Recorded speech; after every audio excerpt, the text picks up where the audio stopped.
सुबह सुबह मनीष की नींद खुली जब उसका मोबाइल फोन बजा। फोन उठाया तो किसी दीपक का फोन था, जिसने फोन के उठते के साथ ही कहा, मैंने पेपर में ऐड देखा कि आपको किराएदार चाहिए। मैं और मेरा भाई दरअसल फ्लैट ढूंढ रहे हैं। उसने फ्लैट का ऐड पेपर में देखकर फोन किया था।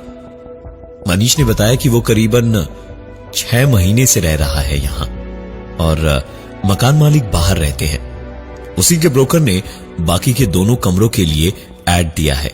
सारी बातचीत हो जाने के बाद दीपक अपने भाई प्रतीक को लेकर आया।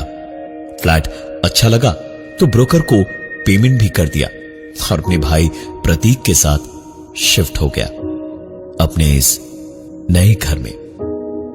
मनीष अपने काम में 2-3 दिन बहुत बिजी था, इसलिए दोनों से ठीक से बातचीत भी नहीं हुई। उस शाम मनीष जल्दी लौट आया। दीपक और प्रतीक के हंसने बोलने की आवाज 17वें माले के उनके फ्लैट की बालकनी से आ रही थी। बालकनी बिल्कुल कोने में थी और दरवाजा बंद कर दो तो बाहर की आवाजें करीब करीब ना के बराबर ही सुनाई देती थी। मनीष बालकनी में पहुंचा और आधा शहर आंखों के सामने जगमगाता हुआ दिखाई दिया। हाय हेलो हुई तो कुछ देर काम, पढ़ाई, ऑफिस और जिंदगी के बारे में बातें होती रही। जान पहचान से दोस्ती बनी। प्रतीक को याद आया कि उसका मोबाइल तो अंदर रह गया था। वो फोन लेने अंदर गया। दीपक ने देखा कि मनीष के पास ग्लास नहीं है तो वो उसके लिए ग्लास लेने अंदर आया और अंदर आते ही दोनों भाइयों ने दरवाजा बंद कर दिया और हंसने लगे कि मनीष डर जाएगा। उसको बंद रखते हैं बाहर जब तक घबरा के रोने न लगे। लेकिन मनीष ने तो शायद ध्यान भी नहीं दिया। उसकी कोई आवाज भी नहीं सुनाई दे रही थी। दीपक और प्रतीक ने दरवाजा खोला तो देखा बालकनी पूरी तरह से खाली पड़ी थी। दोनों ने तुरंत नीचे झांक कर देखा। मनीष कहीं भी नहीं था। बालकनी से ऊपर या नीचे 17वें माले से कोई कहां गायब हो सकता है। आसमान निकल गया या जमीन खा गई। मनीष कहीं नहीं था। दोनों भाई प्रतीक और दीपक माथे पर हाथ रखे बालकनी के दरवाजे को बंद करते हुए जब ड्राइंग रूम में आए तो वहां का नजारा देखते ही वो बुरी तरह घबरा गए और पसीना पहुंचते हुए एक दूसरे को देखते हुए बोले, मनीष तू यहां कैसे आया? तू तो अभी बालकनी में था। मनीष ने यह सवाल सुनकर हंसते हुए कहा, अरे कितनी पी ली है भाई तुम लोगों ने? ऑफिस से आया हूं अभी, चलो यार एक आध मुझे भी पिलाओ। दीपक और प्रतीक का चेहरा इस वक्त देखने लायक था। दोनों कुछ बोल ही नहीं पाए। मनीष को लेकर बालकनी में गए। सबने एक ड्रिंक बनाई और पीनी शुरू की तो मनीष ने कहा, अरे यार तुम लोग पियो, मैं 2 मिनट में ना हाथ मुंह धोकर के वापस आता हूं। दीपक भी थोड़ी आइस और ठंडा पानी लेने पीछे पीछे आया और आइस और पानी लेकर वापस दरवाजे पर आया तो देखा मनीष बालकनी के दरवाजे को बंद करके हल्के से हंस रहा था। दीपक ने उससे कहा, क्या कर रहे तुम? ये दरवाजा रोककर क्यों खड़ा है? प्रतीक तो बाहर है ना?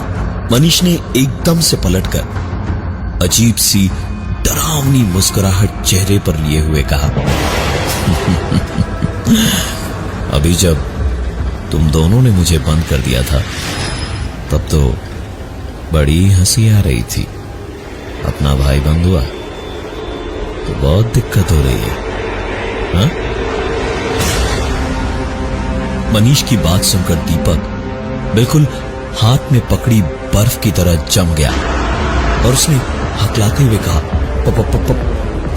पर तू तो बोला कि तू अभी ऑफिस से आया। मनीष जोर से हंसा और उसने दीपक से कहा, अरे मजाक कर रहा था यार, तू तो डर ही गया। चल प्रतीक को बुला ले, अंदर ही बैठते हैं। प्रतीक को बालकनी से बुलाकर तीनों अंदर आ ही रहे थे जब पीछे से बालकनी का खुला दरवाजा अपने आप जोर की आवाज के साथ बंद हुआ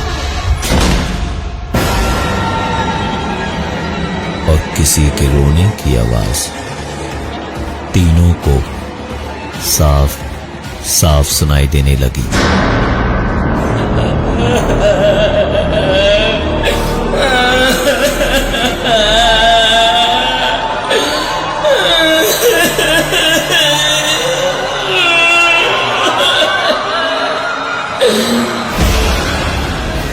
दरवाजा धीरे से खोलकर बाहर झांका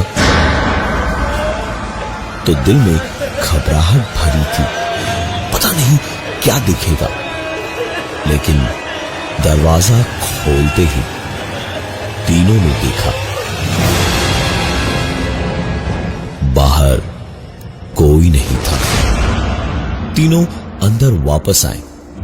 इसके बाद और कुछ नहीं हुआ।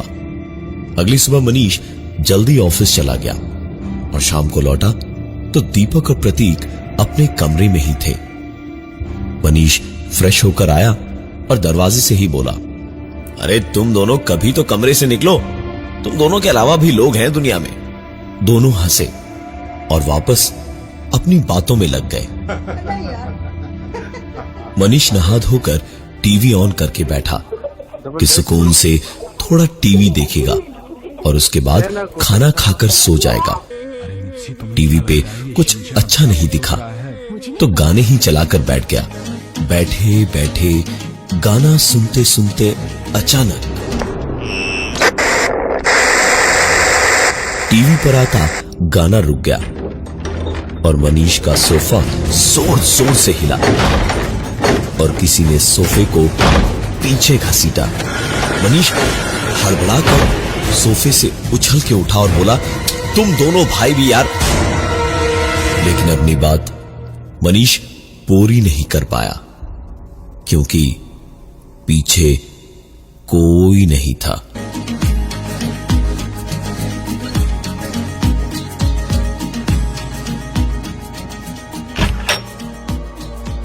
टीवी पे गाने की आवाज वापस आई और अपने कमरे का दरवाजा खोलकर दीपक और प्रतीक बाहर आए।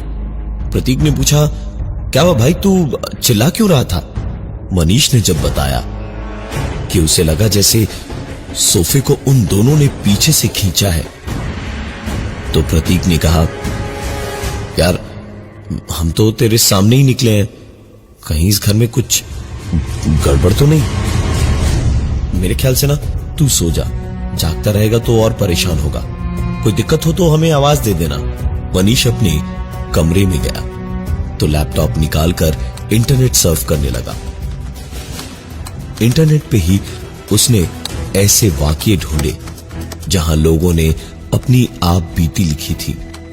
वहीं से पता चला कि किसी ने अपने बिस्तर पे सर की तरफ से ऊपर एक कील दीवार पर ठोकी थी, जिसके बाद से ऐसी दिक्कतें उसके साथ कभी नहीं हुई।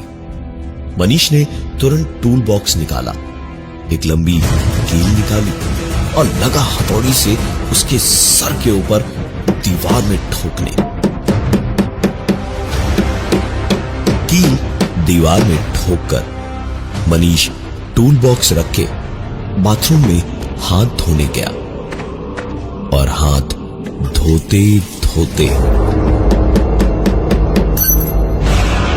मनीष बाथरूम से बाहर आया तो उसकी आंखों ने जो देखा, उसे देख मनीष का दिल किया एक कील अपने बदन में गाड़ कर देखे कि वो जाग रहा था या सो रहा था।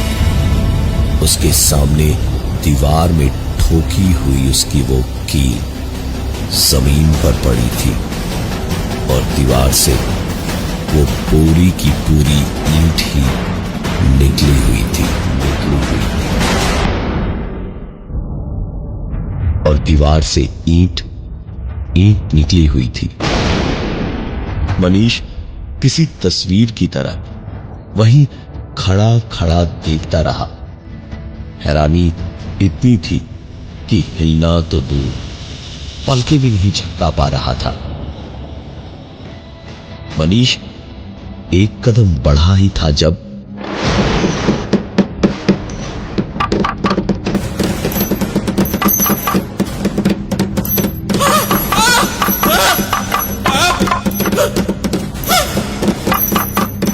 पूरे कमरे में दीवार में लगी हर एक कील जमीन पर निकल के गिरती जा रही थी।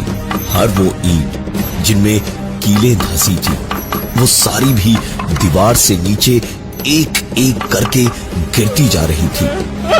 मनीष की चीखें पूरे फ्लैट में गूंज रही थी और यही चीखें सुनकर दीपक और प्रतीक दौड़े दौड़े आए मनीष के कमरे में और एक कोने में किसी डरे हुए बच्चे की तरह घुटनों में मुंह छुपाए बैठे मनीष को पकड़ के प्रतीक ने कहा, मनीष, मनीष, क्या हुआ मनीष? अरे तू ठीक तो है? मनीष क्या हुआ तुझे?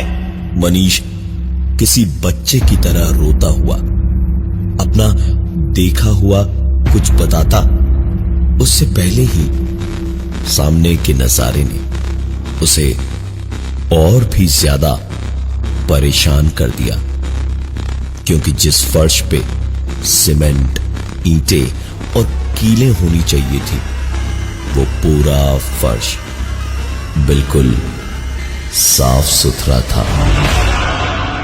एक धूल का जर्रा भी नहीं था कहीं किसी कोने में। मनीष को प्रतीक ने उठाया और दीपक को इशारा किया। दीपक ने भी मदद की और मनीष को दोनों अपने कमरे में ले गए और दीपक ने कहा कि भाई आज रात यहीं सो जा, तू बहुत घबराया हुआ है, यहां हम सबके बीच तू सुरक्षित रहेगा और आराम से सो भी पाएगा। मनीष को भी उन दोनों के साथ अब थोड़ी हिम्मत बन गई थी। चुपचाप लेट गया। कुछ ही देर में उसे नींद भी आ गई। सोते सोते ही गर्मी में उलझन होने लगी और पंखा भी तेज चलते चलते अचानक धीमा धीमा होते होते रुक गया और चरमराने सा लगा।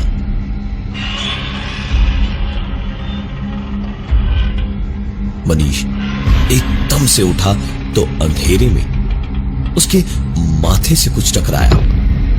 कमरे के बाहर से आती हल्की रोशनी में मनीष ने जो देखा, उससे एक बार फिर उसकी चीख हलक में ही अटक के रह गई।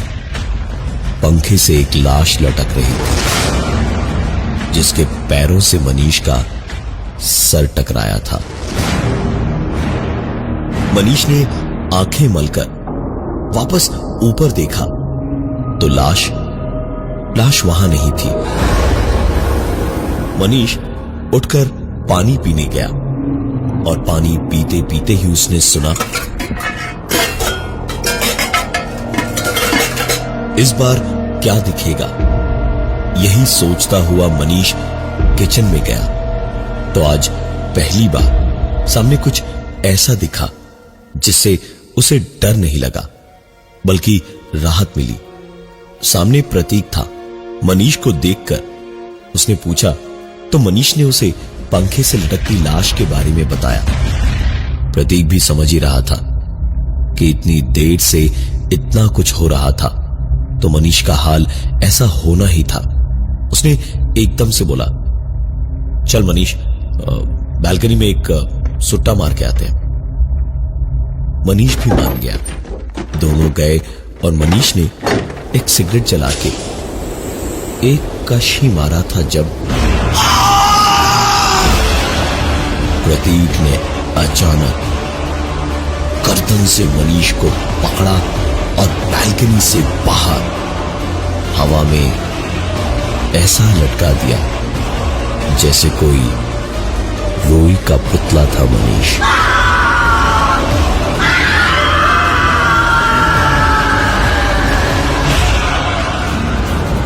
चीखता चिल्लाता मनीष अब तो आखिरकार जीने की उम्मीद छोड़ ही चुका था जब कहीं से जिंदगी का मसीहा बनके दीपक आया और बालकनी से लटके हुए मनीष को किसी तरह खींच के ऊपर लाया। मनीष से हांफते हुए घबराए हुए दीपक ने कहा, अरे भाई तू पागल हो गया क्या? यहां से लटक के मरना है? इतनी रात तू यहां क्या कर रहा है? मनीष गुस्से में उसी पर पलट के चिल्लाया, पागल मैं नहीं हूं, पागल तेरा भाई प्रतीक है।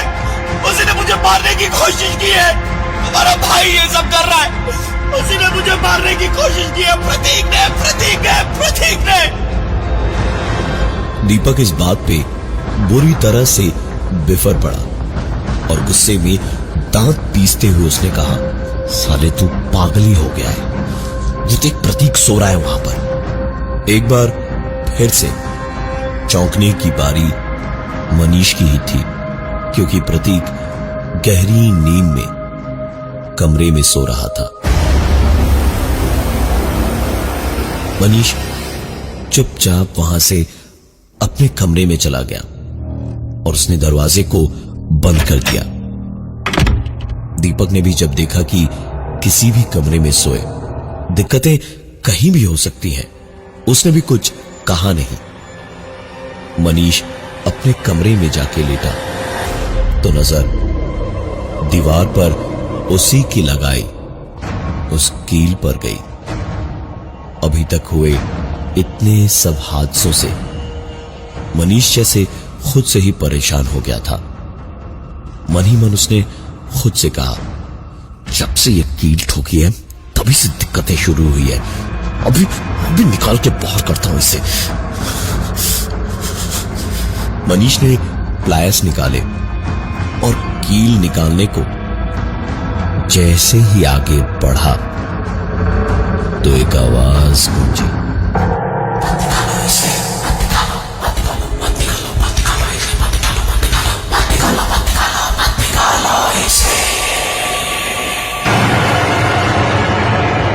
मनीष समझ गया था कि जो भी है वो नहीं चाहता कि ये कील दीवार में लगी रहे।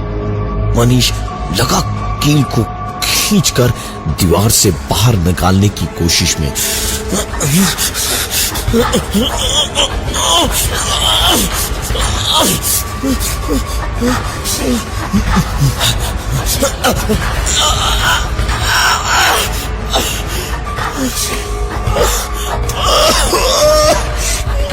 क्या हो रहा है मेरे साथ? क्या हो रहा है? पूरी ताकत से कोशिश करके भी कील टस से मस नहीं हुई और मनीष की हर बढ़ती कोशिश में वो आवाज और बढ़ती गई।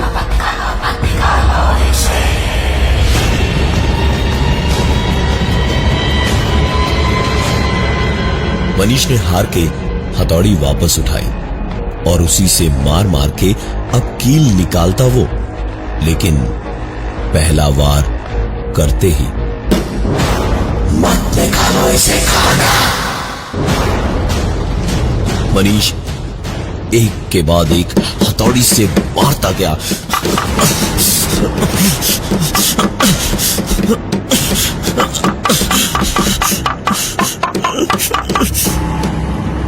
लेकिन वो कील नहीं निकली।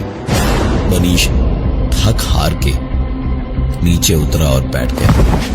बैठे बैठे उसे अचानक कुछ शक हुआ। मनीष ने लैपटॉप ऑन किया और इंटरनेट पर छांटना शुरू किया।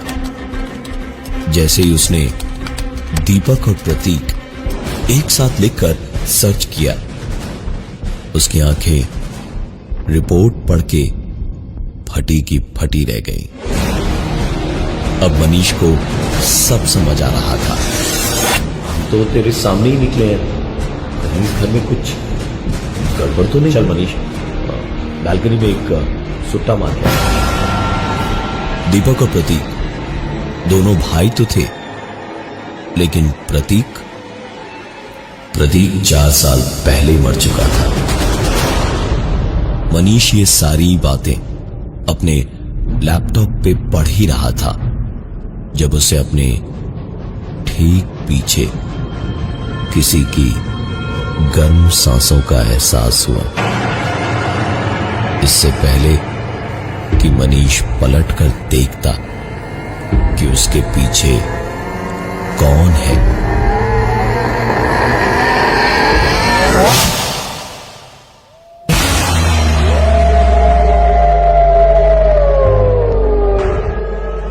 मनीष आज भी पुलिस फाइल्स में लापता है। रिपोर्ट्स के मुताबिक